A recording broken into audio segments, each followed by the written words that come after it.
History tells us of empires that rise and fall, of heroes who are born, and legends that are forged in the fires of war. But what if history only tells half the story? Welcome, to Celestial Saga, Sui Tang.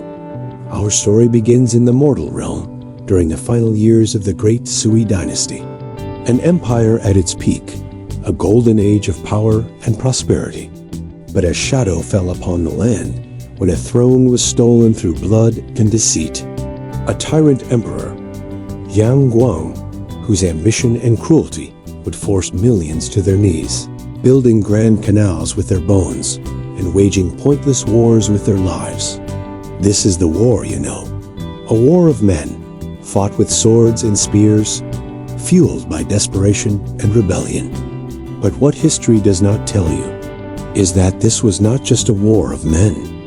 High above, in the celestial realm, the gods watched as the mandate of heaven was withdrawn.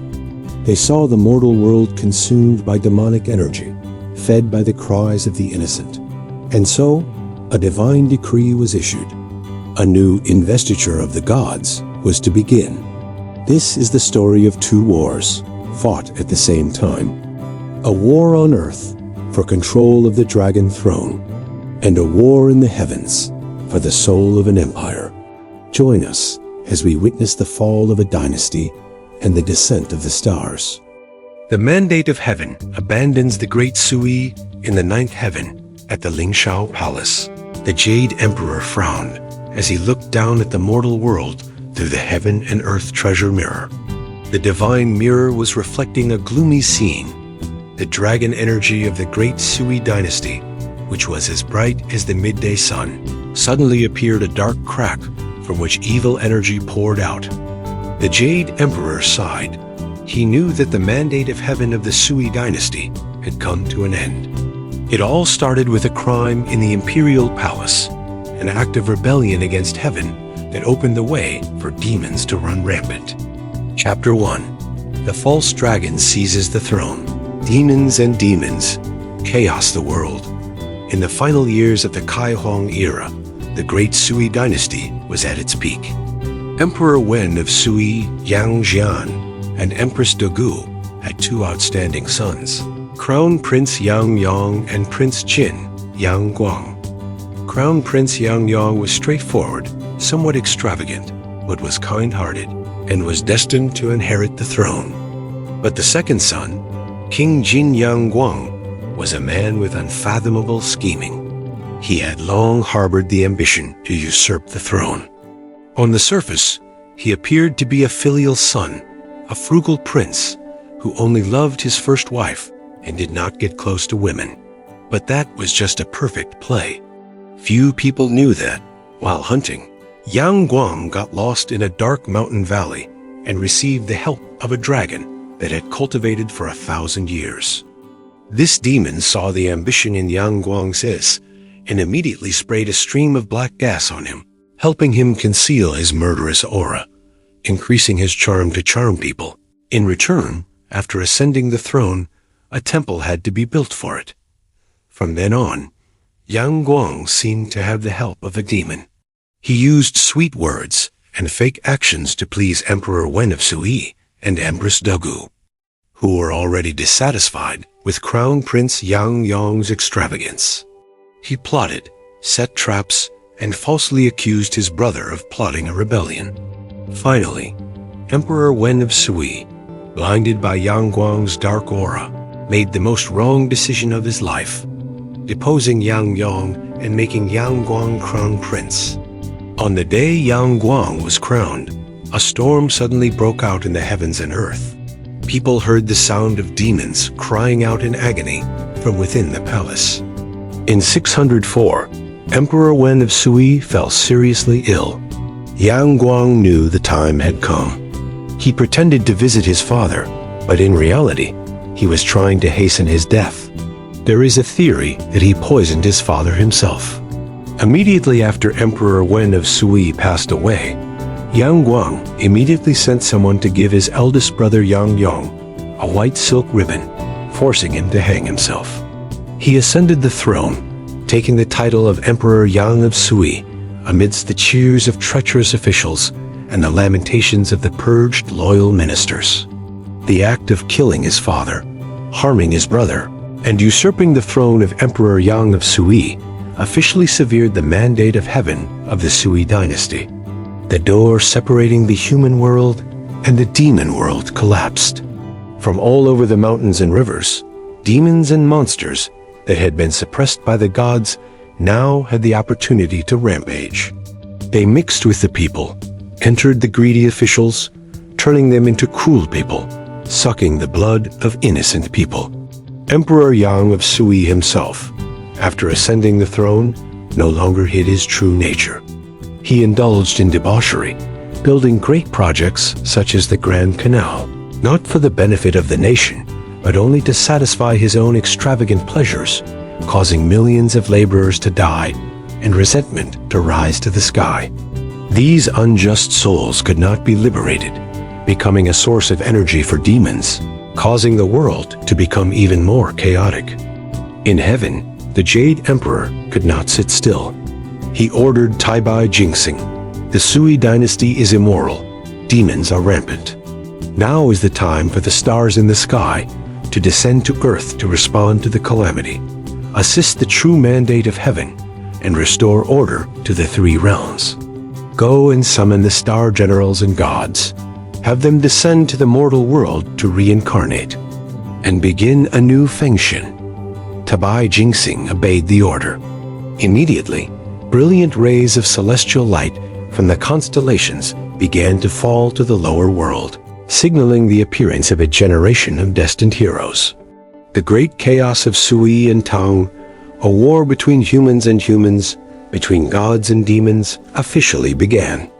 It is said that one night, at the Zhongnan Mountains, a white-bearded, green-robed Taoist sat looking at the sky and suddenly sighed. The Sui dynasty's fortunes have declined. The Central Plains dragon veins have moved. A golden dragon has left the palace. Dark clouds cover the sun and moon. From now on, heroes from all walks of life will rise. Blood will stain the plains. White bones will pile up in the mountains. But also from this chaos, there will be a true emperor responding to the mandate, opening a new foundation. These words spread to the people, and everyone was excited. Indeed, heroes appeared everywhere. In Hebei, Dozhandi rose up in rebellion. In Henan, Li Mi gathered the peasants.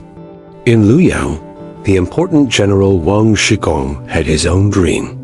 In Taiyuan, the military governor Li Yuan secretly raised troops, and people's hearts secretly turned to him. Also during those years, strange stories about extraordinary people spread everywhere. There was a child named Dan, from a poor family in Hebei, who was born with red clouds surrounding his door, and his light was like a red fire. Growing up to be exceptionally strong, swinging a spear, with a strength of 1,000 pounds. That was Dong Hung Tin.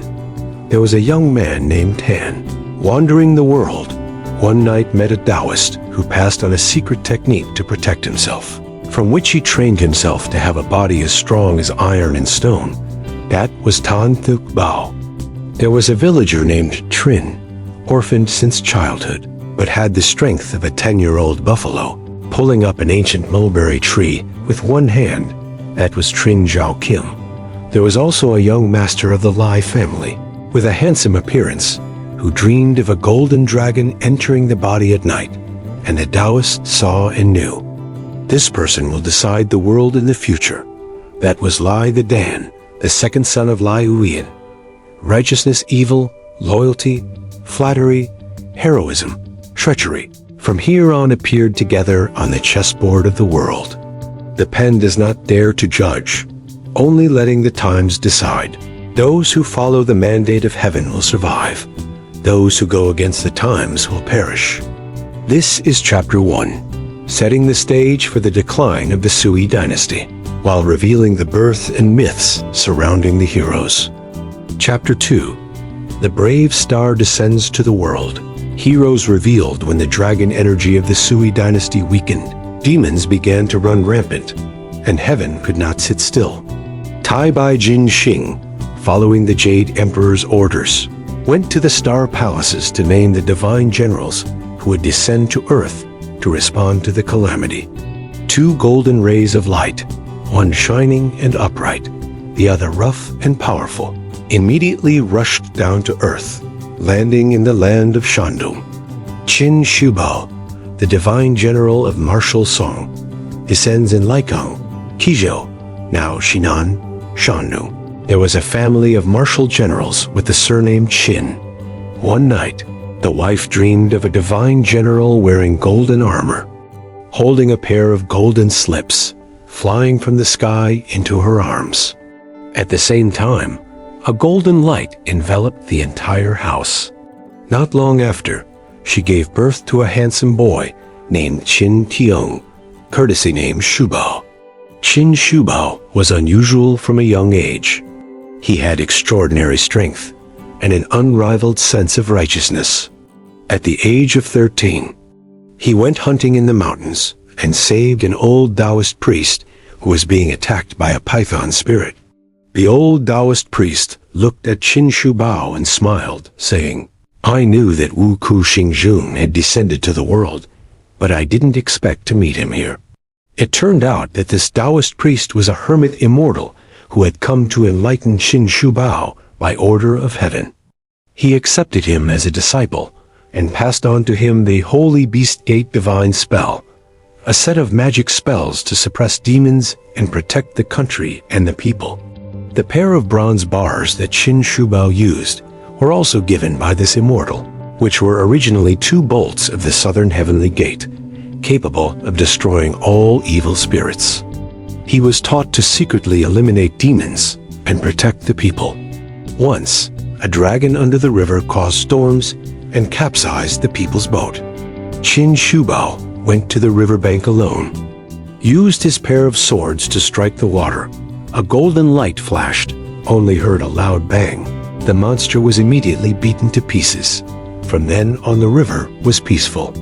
The reputation of a god of the first rank began to spread throughout the region. Cheng Jiao Jin, the appearance of the celestial star, not far from Laiking, in Donga County, there was a reckless man named Cheng Jiao Jin.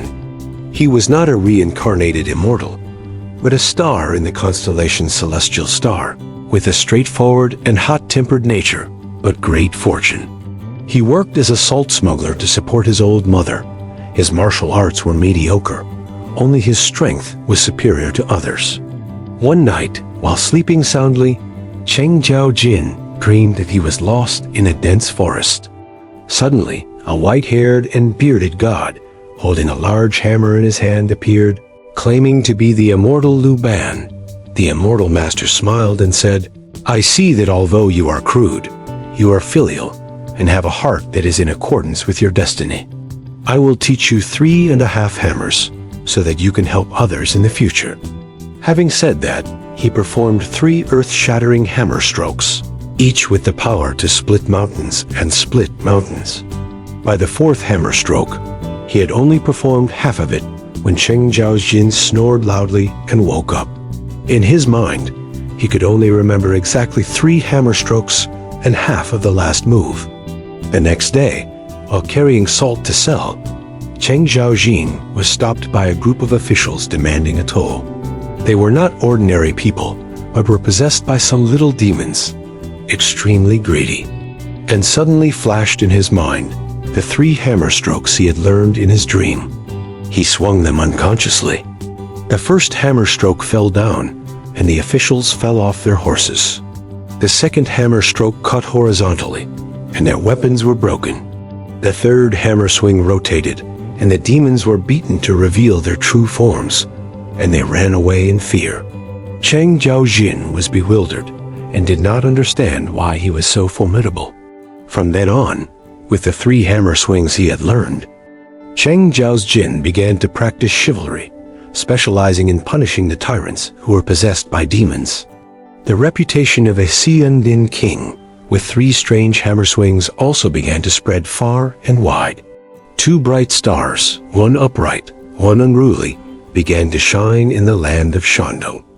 They had never met each other, But fate had already decided that their paths would soon cross, and together they would stir up an entire era. Heroes gather together, form a brotherhood, mysterious side story, swear to live and die together. The ancients have a saying, "Good fortune and misfortune have no doors. People bring them upon themselves." Heroes with intentions, heaven and earth help them succeed. When the world is in chaos, heroes appear everywhere. But if a hero is alone, he is like a tiger lost in the field. It is difficult to roam. It is only through friendship that one can build a career. That was in the last year of Sui. 3 strange men met at a tavern outside Hebei City. One was muscular. His eyes were bright as lightning. His spear was several feet long. It was Dan Xiang. One was handsome. His demeanor was majestic. His movements were agile. It was Qin Shubao. One had a thick beard, laughed heartily. His hand held a bowl of wine as big as a rice bowl. It was Cheng Zhaojian. The 3 of them had never known each other before, but sitting at the table, drinking for less than 3 rounds, it was like meeting bosom friends. At that time, a strange wind blew from a small inn outside the city. The oil lamp swayed by itself, and the shadows of 3 people appeared on the wall, reaching all the way to the roof. A Taoist priest sitting in the corner of the inn looked on, shook his head and chuckled. The world is about to be in chaos. These 3 are righteous men sent by heaven. One has the strength of 1,000 pounds. One has a body like copper and iron. One has a great spirit. It is not a coincidence that we met. Drunk until he was drunk, Dong Hung Tin knocked on the table and said, "The world is in chaos. The king is not a king. The official is not official. Although I am a commoner, I want to use this strength to help the world." Thuk Bao, Zhao Kim, what do you think? Tan Thuk Bao pondered for a while, then replied, "The Taoist priest once taught me, a person with a body like iron should carry a duty like a mountain. I am willing to use this body for my friends, regardless of life or death." Cheng Zhaojian laughed loudly. "I was an orphan since I was young, and only knew how to rely on my strength to survive. Now that I have met you too, it is no different from having a father and an older brother. From now on, if anyone betrays me, heaven and earth will destroy me." The 3 of them knelt down, poured wine on the ground, and swore, "We vow to be brothers, live and die together, never forget each other in wealth, never abandon each other in poverty. Even if we enter a sea of fire, we will not hesitate." As soon as the oath ended, the dark clouds suddenly dispersed, and the bright moon shone into the small tavern. People said, "That is heaven witnessing the heroic deeds." The side story also tells that after that night, in each person's dream, they saw a golden mountain with a shining sword on top. A divine being appeared and said, "This sword is a sword of righteousness. Whoever keeps the loyalty will have the sword shining. Whoever betrays will have the sword extinguished." Waking up, all 3 of them believed that heaven had bound their brothers together and they could not be separated.